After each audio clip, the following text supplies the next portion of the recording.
अब देखो जीनियस बच्चों, ये तो आप सब जानते हो कि tan 30 डिग्री की वैल्यू होते हैं 1/√3। बट ये वैल्यू आए कहां से, आज हम इसी पे बात करने वाले हैं। काफी आसानी से आप सारी चीजों को समझ लोगे। तो इस चीज को साबित करने के लिए सबसे पहले आपको एक इक्विलैटरल ट्रायंगल बना लेना चाहिए। यहां मैंने क्या क्या काम कर रखा है, समय बचाने के लिए ऑलरेडी मैंने कुछ चीजों को बना रखा है ताकि थोड़ा सा समय आपका सेव हो जाए। मैंने क्या क्या कर रखा है सारी बातें आपको जल्दी से बता दूं। सबसे पहले मैंने एक इक्विलैटरल ट्रायंगल बनाया है ABC, और आप सब जानते हो इक्विलैटरल ट्रायंगल का मतलब होता है एक ऐसे ट्रायंगल से जिसके सारे साइड्स इक्वल होंगे और हर एक एंगल की वैल्यू होंगे 60 डिग्री। तो यहां देखो सारे जो साइड्स हैं उसको मैंने इक्वल बनाया है और मैंने कंसीडर किया है ये सारे जो साइड्स हैं ये A हैं, और तीनों एंगल्स जो हैं, ये वाली जो तीनों एंगल्स हैं वो आपस में इक्वल है जो 60 डिग्री है। एक को मैंने लिख रखा है ऐसे, ये तीनों के तीनों क्या है 60 डिग्री हैं। इसके बाद मैंने AM परपेंडिकुलर ड्रॉ किया है BC पे, जैसा कि आप फिगर में देख सकते हो, और ऑब्वियस सी बात है ये दोनों 90 डिग्री हो जाएंगे। और इसके बाद ये दोनों जो लेंथ है, ये दोनों लेंथ भी आपस में इक्वल होंगे। अब चाहो तो इस चीज को साबित भी कर सकते हो कि कैसे ये दोनों इक्वल होंगे। इस चीज को साबित करना रियली काफी आसान है। क्लास 9th में आपने कॉन्ग्रुएंसी नाम का एक चैप्टर पढ़ा होगा। तो अगर इन दोनों ट्रायंगल्स को कॉन्ग्रुएंट साबित कर दोगे तो बस समझो आपका काम हो गया। तो ऐसा करते हैं ना, AMB और ABC इन दोनों ट्रायंगल्स को हम कॉन्ग्रुएंट साबित कर देते हैं। देखो कैसे साबित कर सकते हैं।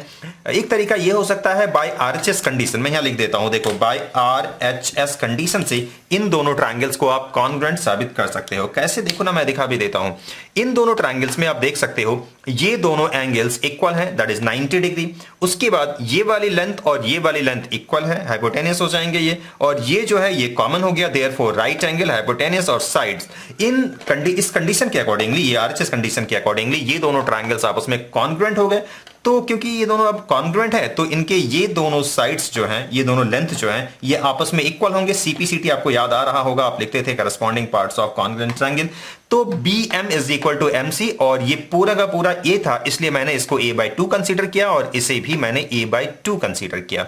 इतना करने के बाद अब मेरा टारगेट ये होगा कि मैं AM की लेंथ को फाइंड कर लूं। तो AM की लेंथ को फाइंड करने के लिए हमने पाइथागोरस थ्योरम यूज किया। पाइथागोरस थ्योरम तो आप सबको मालूम है ना कि AM is equal to square root of क्या हो जाएगा, this square minus this square. बस उसी चीज को मैंने लिखा है। ये क्या है, कुछ और नहीं बल्कि पाइथागोरस थ्योरम है, राइट। अब बस मैंने LCM लिया है और सब्ट्रैक्ट किया है, तो 3A² 4 आ गया।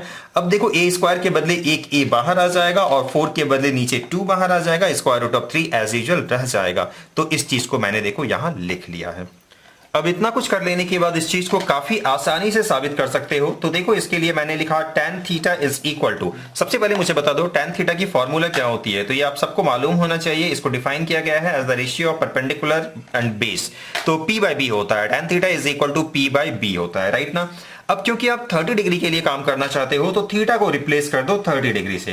तो मैंने लिखा tan 30 degree is equal to, perpendicular by base लिखूंगा, लेकिन यहां फिगर में देख लो कि 30 डिग्री कौन सा है। तो आप देख लो इस ट्रायंगल में आप आ जाओ, इसमें भी आ सकते हो। तो इस ट्रायंगल में ही मैं रहता हूं, तो इस ट्रायंगल में आप देख सकते हो ये कितना है, ये 30 डिग्री है क्या। जो एंगल A है वो 30 डिग्री हो जाएगा, क्योंकि ये 60 या 90, तो ऑब्वियस सी बात ये 30 डिग्री हो जाएंगे। तो tan 30 is equal to P/B तो लिखेंगे, लेकिन इस ट्रायंगल में अब मुझे बस इतना बता दो कि परपेंडिकुलर कौन सा है। तो ये शायद कुछ लोग देख करके चौंक जाएंगे। जो परपेंडिकुलर है वो AM होगा, सॉरी BM होगा, ये परपेंडिकुलर होगा, राइट ना। मैं बताता हूं कैसे होगा अगर कुछ लोगों को डाउट है तो। और बेस की वैल्यू हो जाएंगे AM। अब देखो यहां मैं समझाना चाहूंगा उस चीज को, जिसको डाउट है उसको मैं क्लियर कर दूं। अगर मैं पूछूं इस ट्रायंगल में हाइपोटेनस कौन सा है, तो ऑलवेज यही होगा, इसमें कभी कोई संदेह नहीं होगा। लेकिन अगर मैं पूछूं कि परपेंडिकुलर कौन सा है या बेस कौन सा है, तो आमतौर पे सब कहेंगे बेस ये वाला है, बट ऐसा नहीं है। बेस जो है वो डिपेंड करता है कि हम किस एंगल को लेकर के बात कर रहे हैं। अगर इस वाले एंगल को लेकर के बात कर रहे हैं तो बेस ये हो जाएगा और परपेंडिकुलर जाहिर सी बात है ये हो जाएगा। वहीं दूसरी ओर अगर इस वाले एंगल को लेकर के हम बात कर रहे होते तो बेस ये हो जाता और ये परपेंडिकुलर हो जाता। तो आई होप ये चीज आपको क्लियर हो गया होगा। बस इसी के बिहाफ पे मैंने कुछ ऐसा लिखा है। अब मुझे बता दो BM की वैल्यू कितनी है, तो A/2, और AM की वैल्यू हमने यहां फाइंड कर रखा है, ये है square root of 3A/2। Am I right. अब देखो आप 2 कैंसिल हो रहा है और ए भी कैंसिल हो रहा है। चलो मैं थोड़ा सा डिटेल में ही लिख देता हूं ताकि इफ और बट कुछ ऐसा रहे ना। मैंने देखो 2 को कैंसिल किया, ए और ए को कैंसिल किया, और इस तरीके से हमने काफी आसानी से साबित किया 1/√3, और यही तो हम साबित करना चाहते थे। तो आई होप इस वीडियो में बताई गई बातें आपको समझ में आ गई होगी। मिलते हैं फिर किसी वीडियो में, तब तक अपना ख्याल रखिएगा। Thank you.